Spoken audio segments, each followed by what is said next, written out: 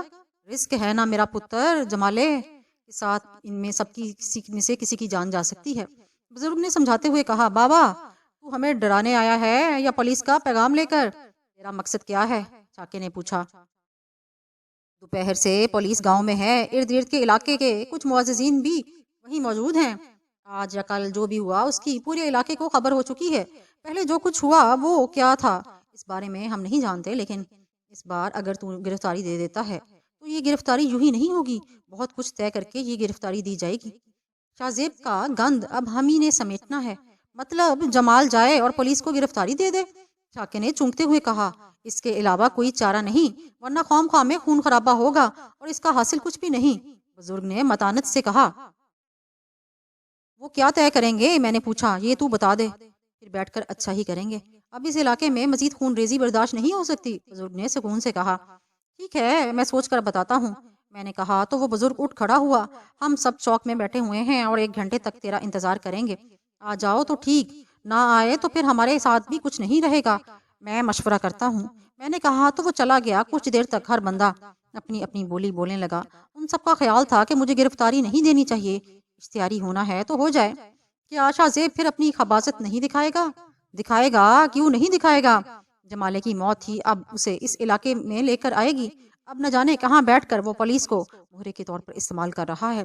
میں نے ان کی ہاں میں ہاں ملاتے ہوئے کہا، تو بس پھر ٹھیک ہے، تو نکل یہاں سے، پولیس کو ہم الجھا لیتے ہیں، پورے علاقے میں ناچتی رہ جائے گی۔ لیکن یہ بھی تو سوچو، کیا ہم علاقے کی مخالفت لے لیں گے؟ ایک شاہ زیب کی مخالفت ہے، اب وقت ہے، اگر علاقے کے معززین کی ہم بات مانتے ہیں تو کم از کم وہ ہماری پشت پر ہوں گے، ہماری محبت میں نہ صحیح، شاہ زیب کی مخالفت ہی میں صحیح۔ اگر ہم نے انہیں بھی ناراض کر لیا تو ہمارا اس علاقے میں رہنا مشکل ہو جائے گا۔ میرا خیال ہے ایک بار علاقے والوں کے مان کر دیکھ لیں، میں نے سب کی طرف دیکھ کر کہا۔ تو گرفتاری دے دے گا؟ ایک نے پوچھا۔ وہ تو ہے، ورنہ پولیس والی ذہنی اذیت تو چلتی رہے گی۔ وہاں جاتے ہیں اور دیکھتے ہیں کہ وہ کیا کرتے ہیں۔ اب تو میری مرضی ہے نا کہ وہ میری گرفتاری لیتے ہیں یا نہیں، لاشوں کو تو ہتھکڑی پہنانے سے رہے۔ میں نے دور تک سوچتے ہوئے کہا، تم ٹھیک کہتے ہو جمالے، چھاکے نے میری آنکھوں میں دیکھتے ہوئے کہا۔ تو چلو پھر چلتے ہیں۔ نہیں، تم سب لوگ ادھر رہو، میں جاتا ہوں اکیلا، اگر میں گرفتار ہو گیا تو تھانے میں ملنے آ جانا، ورنہ شام تک میری قبر کا بندوبست کر لینا۔ میں نے کہا اور اٹھ کر کھڑا ہو گیا۔ میں ان سب کے گلے ملا، بائک لی اور گاؤں کی جانب چل پڑا۔ سچائی اور مردانگی میں حقیقت سے انکار نہیں کیا جاتا، چاہے نتیجہ کچھ بھی ہو۔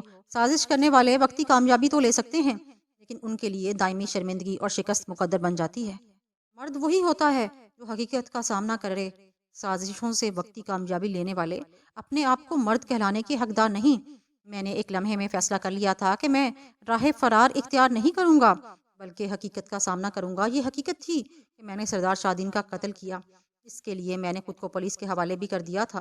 میں نے خون کا بدلہ لے لیا تھا جو کبھی انہوں نے میرے باپ کو مارا تھا، اور اپنی طاقت کے بلبوتے پر خود کو اس قتل سے مبرہ قرار دلوا لیا۔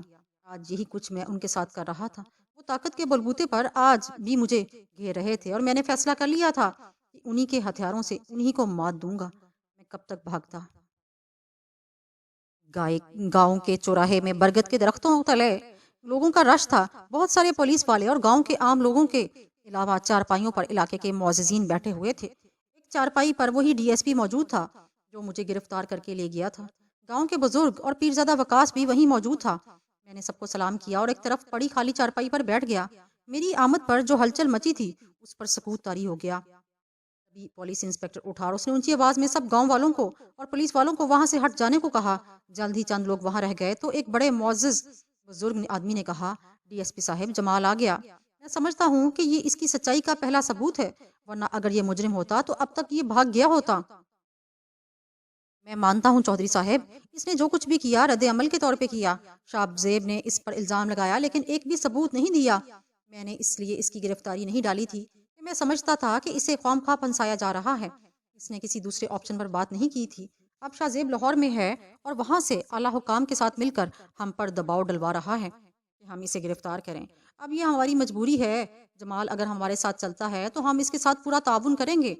یہ نہ ہو کہ اب بھی آپ اس کی گرفتاری نہ ڈالیں۔ اور جس طرح شک تھا کہ ایک معزز نے کہا تو ڈی ایس پی فوراً بولا، نہ نہ نہ، اس بار قانون کے مطابق سب کچھ ہوگا۔ اب تک شاہ زیب نے کوئی ثبوت نہیں دیا کہ یہ الزام اس نے کیوں لگایا۔ یہ بالکل اسی طرح ہے جیسے کوئی بندہ اٹھ کر یہ کہہ دے کہ شاہ زیب نے خود اپنے باپ کو قتل کیا۔ میں کہہ رہا ہوں نا کہ آپ سب اور جمال ہمارے ساتھ تعاون کریں تو ہم بھی پوری طرح تعاون کریں گے، اور مجھے یقین ہے ہم اس کا ریمانڈ نہیں لے پائیں گے بلکہ اس کی ضمانت ہو جائے گی۔ یہ میرا وعدہ رہا کہ قانونی طور پر میں جمال کو اپنی صفائی کا پورا موقع فراہم کروں گا۔ اب یہی طے ہے نا کہ جمال پر صرف اور صرف شادین کے قتل کا الزام ہے، اور باقی جو کچھ ہوا؟ بزرگ نے پوچھا۔ ڈیرے پر جو کچھ ہوا اس کی اطلاع ہے ہمیں، لیکن وہاں پر ان اشتہاریوں نے 3 لوگوں کو اغوا کر کے رکھا ہوا تھا۔ باقی میں اور جمال ساری بات خود طے کر لیں گے۔ ڈی ایس پی نے شاید عوامی طور پر یہ بات کہنا مناسب نہیں سمجھا تھا، وہ میری طرف دیکھنے لگا تھا۔ ٹھیک ہے، میں گرفتاری دیتا ہوں۔ یہ کہتے ہوئے میں نے پیرزادہ وقاص کی طرف دیکھا، وہ ہلکے سے مسکرا دیا۔ میں نے اٹھ کر اپنے بازو پھیلا دیے۔ ایک کانسٹیبل نے میری کلائیوں میں ہتھکڑی ڈال دی اور پھر میری تلاشی دی۔ کوئی قابل اعتراض شے نہ پا کر وہ مطمئن ہو گئے۔ میں خود چلتا ہوا کچھ فاصلے پر کھڑی گاڑی میں جا بیٹھا۔ اس وقت شام کا اندھیرا پھیل گیا تھا جب مجھے تھانے میں لا کر حوالات میں بند کر دیا گیا۔ وہاں 3 اور لوگ تھے جو میرے لیے اجنبی تھے۔ اس بار میں باقاعدہ گرفتار ہو کر حوالات میں بند تھا۔ میں اب اس پورے قانونی عمل سے گزرنا چاہتا تھا۔ اب جو ہونا تھا وہ ہو کر رہتا، اور میں اس کے لیے پورے طور پر تیار تھا۔ شام کے سائے پھیل کر اندھیرا چھا گیا جب چندی گڑھ ریلوے اسٹیشن پر ٹرین رکی۔ جسپال اور منالی دونوں کے پاس سامان نہیں تھا، وہ ان کے ساتھ والے نوجوان لے گئے تھے، اس لیے وہ دونوں ایک ساتھ اٹھ کر بوگی سے باہر آ گئے۔ اگرچہ جالندھر سے چندی گڑھ تک دونوں نے خوب باتیں کی تھیں، ایک دوسرے کے ساتھ خاصا جھوٹ سچ بول کر تکلف کی دیوار گرا دی تھی۔ وہ روب حسن جو منالی کو دیکھ کر جسپال کو طاری ہو گیا تھا، اب وہ کافی حد تک کم ہو چکا تھا۔ وہ اس سے ایک قدم آگے تھی۔ اسٹیشن پر اترنے سے پہلے اس نے اپنا پہناوا بھی بدل لیا تھا۔ اس وقت وہ جالندھر والی منالی نہیں لگ رہی تھی۔ ٹائٹس کے جیسی نیلی جین اور تنگ سی شرٹ، پینسل ہیل کھلے گیسو میں وہ بھرپور لڑکی دکھائی دے رہی تھی جس میں بلا کی کشش ہو۔ جسپال نے فوراً ہی اس سے نگاہیں ہٹا لیں اور چندی گڑھ کے جدید اسٹیشن کو دیکھنے لگا۔ اس کی عمارت کو جدید طرز پر بنایا گیا اور نیلے رنگ کو کافی حد تک بولڈ رکھا ہوا تھا۔ پلیٹ فارم سے نکلتے ہوئے وہ دونوں چانا بچانا چلتے چلے گئے، یہاں تک کہ وہ اسٹیشن سے باہر آ گئے۔ جسپال کافی حد تک محتاط تھا، مگر اسے کہیں بھی کوئی ایسا شخص دکھائی نہیں دیا جو اس کی طرف متوجہ ہو۔ منالی جیسے ہی ایک جگہ کھڑی ہوئی، اسی لمحے ایک مہنگی کار اس کے پاس آن رکی، جس کا دروازہ منالی نے خود کھولا اور جسپال کو بیٹھنے کا اشارہ کیا۔ اس کے بیٹھتے ہی وہ خود بیٹھی اور کار چل دی۔ کچھ دور جانے کے بعد جسپال نے ادھر ادھر دیکھتے ہوئے کہا، بھارت کے دوسرے شہروں سے زیادہ یہ شہر جدید دکھائی دے رہا ہے۔ نیا بنا ہے نا؟ بنایا ہی جدید انداز میں ہے۔ اس کا تاثر یہ دیا گیا ہے جیسے کوئی فورن کا شہر ہو۔ تم دیکھ لو گے اس کا یہ تاثر ہے کہ نہیں؟ منالی نے عام سے انداز میں تبصرہ کرتے ہوئے کہا۔ وہ بھی بڑبڑاتے ہوئے بولا، ہاں تھوڑا تاثر تو اس کا مختلف ہے۔ یہ میرا شہر ہے جسپال، میں اس شہر کو خوب سمجھتی ہوں۔ ابھی کچھ دیر بعد دیکھو گے یہاں بڑے بڑے شاپنگ مالز ہیں۔ یہاں کے امیر ترین علاقوں میں سے ایک علاقہ سیکٹر 17 ہے، جو یہاں کا مشہور ترین سیکٹر ہے۔ اس میں وہ شاپنگ مال ہیں جو تمہاری منزل ہیں، یعنی جسپیر سنگھ کا شاپنگ مال۔ منالی نے سرگوشی کے انداز میں کہا، آج تم مجھے ہی جلندھر سے لینے گئی تھی؟ اس نے ایک دم موضوع بدل دیا۔ نہیں، جلندھر جا کر معلوم ہوا مجھے آج صبح وہاں بلایا گیا تھا، اور پھر تمہارا ٹاسک میرے ذمہ لگا دیا جو کل دوپہر سے پہلے ہو جائے گا۔ اس کے یوں کہنے پر جسپال سمجھ گیا کہ ڈرائیور اس کے اعتماد کا ہے، سو اس کے اتنے تنے ہوئے اعصاب ڈھیلے پڑ گئے۔ ٹرین میں انہوں نے بہت باتیں کر لی تھی، سو ان کے درمیان خاموشی رہی۔ منالی اپنے طور پر سوچتی رہی اور وہ شہر کو دیکھتا رہا، یہاں تک کہ وہ ایک پوش علاقے میں جا پہنچے۔ وہ بڑا صاف ستھرا علاقہ تھا۔ ایک بنگلہ نما کوٹھی کے سامنے کار رکی تھی کہ گیٹ کھل گیا۔ وہ کار سمیت اندر چلے گئے۔ وہ ڈرائنگ روم میں گیا تو اسے لگا جیسے وہ کسی یورپی ملک کے گھر میں آ گیا ہو۔ منالی اسے سیدھا کمرے میں لے گئی۔ یہاں آرام کرو، میں ابھی آتی ہوں، یہ کہہ کر وہ پلٹ گئی۔ اس وقت وہ فریش ہو چکا تھا۔ جب منالی دوبارہ کمرے میں آئی، وہ پہلے سے زیادہ فریش دکھائی دے رہی تھی۔ جسپال، آؤ چلیں، کھانا بھی باہر سے کھائیں گے اور تمہارے لیے تھوڑی شاپنگ بھی کر لیں۔ میرے لیے شاپنگ کرنی ہے تم نے؟ اس نے اٹھتے ہوئے کہا۔ اپنا لباس دیکھو، میلا ہو رہا ہے، اور پھر جسپیر کے شاپنگ مال سے کوئی سوٹ خریدنا تو اور بھی اچھا ہے نا؟ اس نے مانی خیز انداز میں کہا تو وہ اس کے ساتھ چل پڑا۔ منالی کی متانت اس کے حسن میں اضافے کا باعث بن رہی تھی۔ پورچ میں ڈرائیور کار لیے موجود تھا۔ وہ دونوں پچھلی سیٹ پر بیٹھے تو گاڑی چل پڑی۔ وہ ایک بڑا شاپنگ مال تھا۔ پارکنگ میں کار کھڑی ہوئی،